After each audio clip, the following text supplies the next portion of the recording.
Assalamualaikum warahmatullahi wabarakatuh. Di sini saya akan memaparkan hasil resume dari saya dengan judul Kondisi Ekonomi. Saya Sakina dengan NIM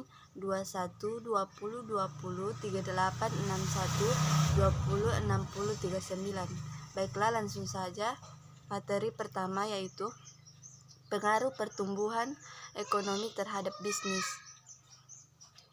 Ketika pertumbuhan ekonomi lebih kuat dari yang biasanya, maka total tingkat pendapatan dari para pekerja relatif tinggi, sehingga terdapat volume pengeluaran yang tinggi untuk barang dan jasa tinggi. Maka perusahaan yang menjual barang dan jasa akan menghasilkan pendapatan yang lebih tinggi, sementara pertumbuhan ekonomi yang kuat dapat meningkatkan pendapatan perusahaan. Sedangkan pertumbuhan ekonomi yang lambat mengakibatkan rendahnya permintaan akan barang dan jasa sehingga dapat mengurangi pendapatan perusahaan. Dan yang kedua, pengaruh inflasi terhadap bisnis.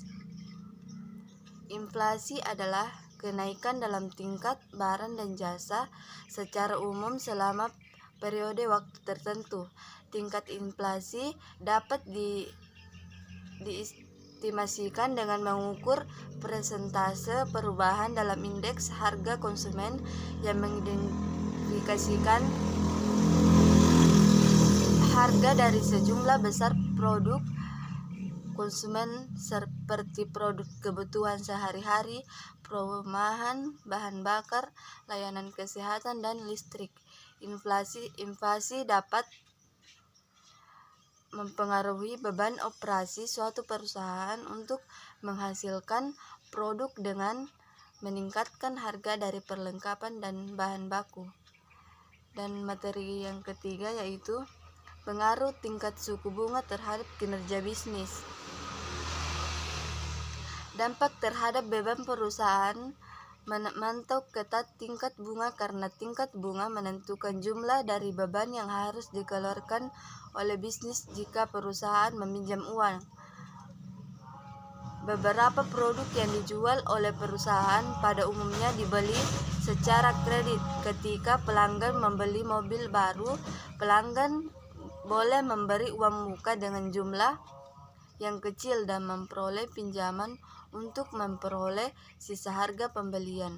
Jika tingkat bunga meningkat, maka pelanggan yang membeli mobil baru terpaksa mencicil bulanan dengan lebih tinggi. Dan selanjutnya faktor-faktor yang mempengaruhi harga pasar. Yang pertama, penghasilan pelanggan, dan yang kedua preferensi pelanggan, dan yang ketiga beban produksi. Adapun peran pemerintah dalam perekonomian yaitu yang pertama peran destabilisasi, yang kedua peran alokasi, dan yang terakhir peran distribusi. Baiklah, itulah hanya itu yang bisa saya sampaikan. Lebih dan kurangnya mohon dimaafkan. Wabillahi taufiq wal hidayah. Assalamualaikum warahmatullahi wabarakatuh.